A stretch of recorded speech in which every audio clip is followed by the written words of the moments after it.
giving us again another opportunity for us to hear your word through our mentor, our teacher, Dr. Edrico Caljuan. Thank you, Father God, for using him for us to be equipped with the knowledge of the truth of our God. And thank you for opening the door of our spiritual understanding for each and every one of us, so that we could be able to cope up and understand the message of 2 Timothy 2:15. We thank you, Father God, for being with us again this afternoon, for overall blessing be upon us, O God, so that we may even enjoy the presence of your word and your spirit and our teacher you're going to use this afternoon. Thank you for being with us in every aspect of our lesson that we are going, or our teacher are going to tackle in this afternoon. Thank you, Jesus. In Jesus' name we pray. Amen. Let's sit down, and I request Pastor Ricky and make this time now for special number before we go and proceed to the next week or our comparative study of the Word of God. Thank you. Salamat, Pastor. Gusto kong i-share yung pagka ko na yung principle natin lahat, yung 2 Timothy 15, yung iba, inimemorize nila. Pero ako, inaawit ko. Kasi ba yung ginawa ko, soon to be recorded. Feelings na recorded.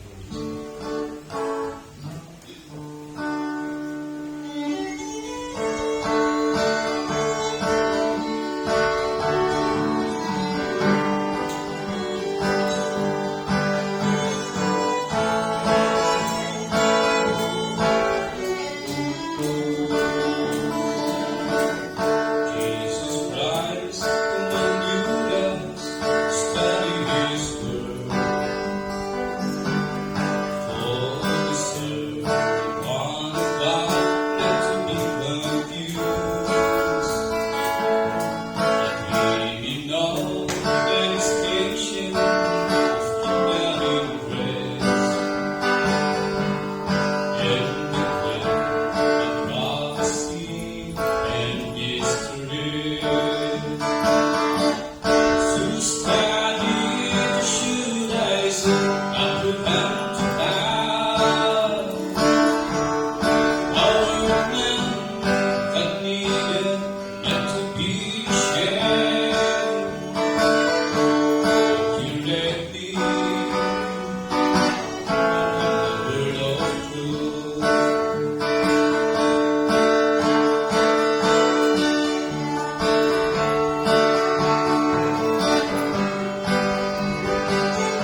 let's take note habang nagtutuloy si Pastor Rex para po pag kasi may part dito na questions and answers. Okay? Huwag niyo pong tanungin yung kapitbahay niyo kasi dito po yung learning.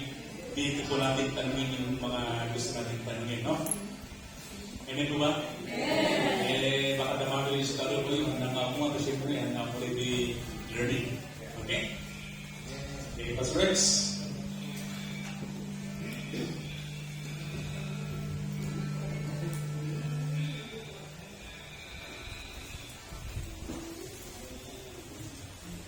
Okay.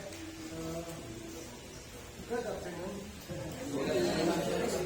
Ito po yung actually first na ginagawa natin sa mga graduation recognition. Ang after nun ay presentation sa bawat satellite.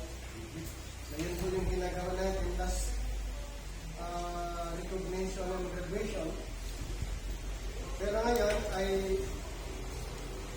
hindi po ganon ang ating gagawin. Actually, meron tayong once a year na Bible conference. So, napag-usapan ng board after na lang ng graduation recognition para minsanan nandito tayo. Okay? Nandito na tayo. So, minsanan na lang ang presentation. At kung may mga bago, may mga invite po tayo, ay makita din nila, matutunan din nila, at looking forward na gusto din nilang mag-aral, katulad natin. Tama? So, yan po yung isa sa mga gagawin po natin pag may recognition and graduation. So, morning, recognition and graduation, then after nun, ganito na po ang gagawin natin. Okay ba yun? Enjoy natin. At least, meron tayong venue na pwede natin gamitin hanggang maghapon. Sa ibang venue kasi, pag lumagpas ka doon sa time na ibinigay, mayroong babayaran per hour. Kaya, praise God, may pastoral Dorothy, na meron pong video na magagamit po. Kasi ang Ortotomeo, International Ministries, wala pa po tayong talaga ibigin. Pero at least mayroong mga tao o mga estudyante. Okay? So, ayan. Ang pag-usapan natin ay the ministries of the church and Paul compared. Ayan. So, comparative. Ang ating pag-aaralan, comparative study of the Bible. Okay, comparative. Ngayon, aaralin lang natin, then kayo na po yung mag-decide kung saan kayo. Either ang 12 ang susundan nyo, o si Apostle Paul, or yung dalawa na lang nasa inyo po. Basta sa atin, ipapakita lang natin ang ministry ng 12 at ministry ni Apostol Paulo. Okay? So, yan lang po ang ating pag-uusapan. Alright, so handa na po ba ang lahat? Pag-aralan? The ministries of the 12 and Paul compared. The basic cause of the confusion which prevails in the professing church doctrinally is the failure to recognize the distinctiveness of Paul's message and ministry from that of the 12. Okay? Failure to recognize the distinctiveness of Paul's message and ministry from that of the 12. So, since mayroon pong gano'n na mga confusion, aralin po natin. Okay? Pag-aralan po natin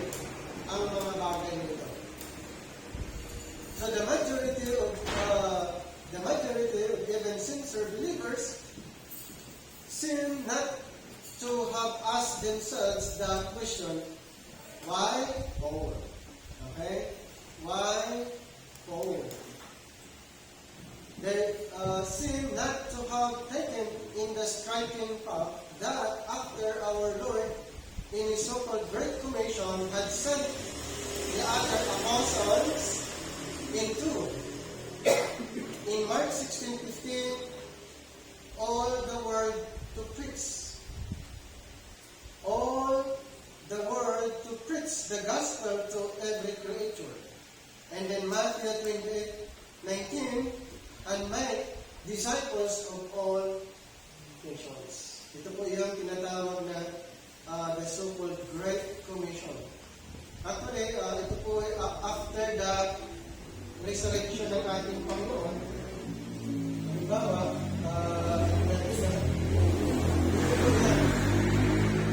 yung sinasabi ng ating Panginoon sa Matthew 28:19 at yung sa sa Mark 16, yun po ay after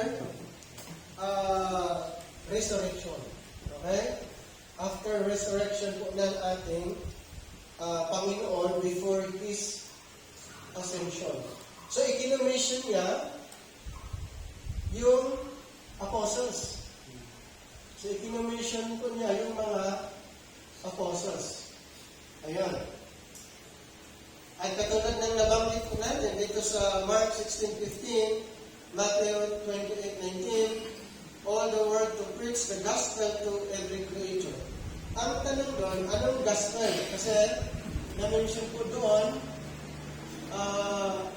gospel na i-present nila all nations,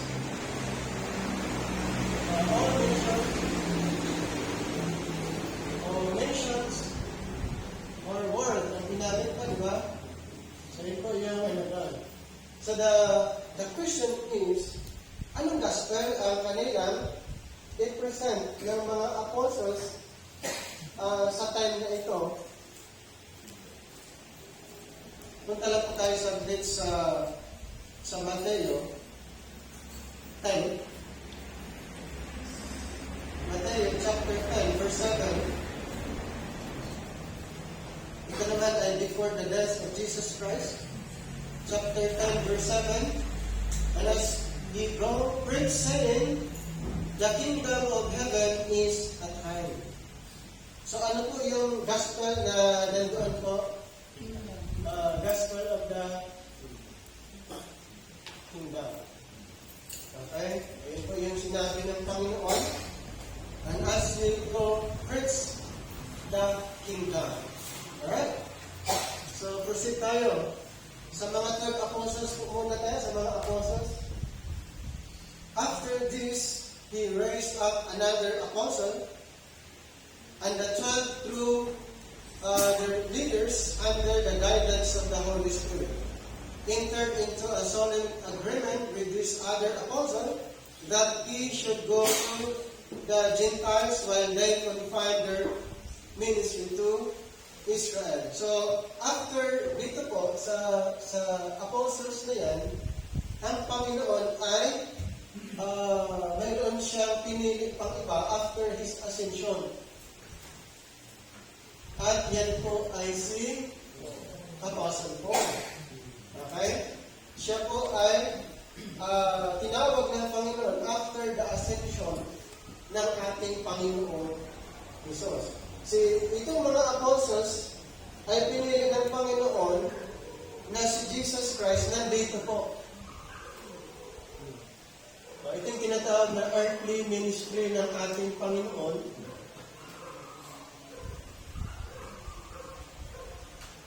Earthly ministry, tinawag niya ang mga apostles representing to the 12 tribes of Israel. Kaya 12 yung pinili nila dahil mayroong 12 tribes of Israel. So Jesus Christ called the 12 apostles representing the 12 tribes of Israel. Meron po agreement si Apostle Paul at yung mga apostles. So, Si Apostle Paul, siya po yung apostle ng mga Hintel. So kung doon sa Israel, dito naman,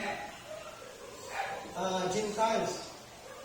So si Apostle Paul, tinatawag siyang apostle to the Gentiles. At siya din yung teacher, preacher. Ayon sa 2 Timothy 1:11. 2 Timothy chapter number 1, verse 11. Whereunto I am appointed a preacher, an apostle, and a teacher of the Gentiles. Sino po? Si Apostle Paul. At sinabi din niya sa Romans 11:13, for I speak to you Gentiles, inasmuch as I am the apostle of the Gentiles, I magnify my office. Sino po yan? Si Apostle Paul. Kaya, sa Galatians chapter 2, since na meron pong 12 apostles, mayroong Apostle Paul, bakit sila nagkaroon ng agreement? Ito po, in Galatians chapter 2, 7-9, but contrariwise, when they saw that the gospel of the uncircumcision was committed unto me, Apostle Paul, the gospel of the circumcision was unto Peter. Ano daw, ayon sa verse? Ang gospel of uncircumcision or Gentiles committed unto Paul. And then, the gospel of circumcision or Israel committed unto Peter. Alright, so dito mayroon silang agreement. Then, some years after the Great Commission to the 11 made 12, okay, minus Judas, and then nagiging 12 ulit dahil mayroong replacement. Okay? Ni-replace si Matthias kay Judas. In Acts 1. Punta tayo sa Acts 1 na ang 11 apostles ay nakumplito nung ni-replace si Matthias. In verse 15, chapter 1, book of Acts. And in those days, Peter stood up in the midst of the disciples and said, the number of men together were about 120 men. And brethren, this scripture must needs have been fulfilled, which the Holy Ghost by the mouth of David spake before concerning Judas, which was like to them that took Jesus. For he was numbered with us and had obtained part of this ministry. Number 18 now, this man portrays filled with the reward of iniquity and falling headlong. He burst asunder in the midst, and all his bowels gushed out. And it was known unto all the dwellers at Jerusalem, insomuch as that field is called in their proper tongue, Asildama. That is to say, the field of blood. Then verse 20, for it is written in the book of Psalms, let his habitation be desolate, and let no man dwell therein, and his bishopric. Let another take. Number 21, wherefore, of this man which have company with us all the time that the Lord Jesus went in and out among us. Verse 22, beginning from the baptism of John and to that same day that he was taken up from us, must one be ordained to be a witness with us of his resurrection. Then 23, and they appointed two, Joseph called Barsabas, who was surnamed Justus, and Matthias. And they prayed and said, Thou, Lord, which knowest the hearts of all men, show whether of those or two thou hast chosen, in fact, that they may take part of this ministry, an apostleship from which Judas by transgression fell, that he might go to his own place. And they gave forth their lots, and the lot fell upon Matthias, and he was numbered with the 11 apostles. Ayan, si Matthias po yung na-request. Kaya dito po, complete ulit sila na, well, yan. Before the crucifixion, 12 sila, including Judas. Then after the resurrection, before his ascension, he commanded the apostles, and then later on, na-complete ulit yung 12. Sino po yung ibinilang doon? Si Matthias. Okay? So, sa Romans 11:13, for I speak to the Gentiles, and as well as I am the apostle of the Gentiles, I magnify my office. So, si Apostle Paul, hindi siya pwede na pang 12.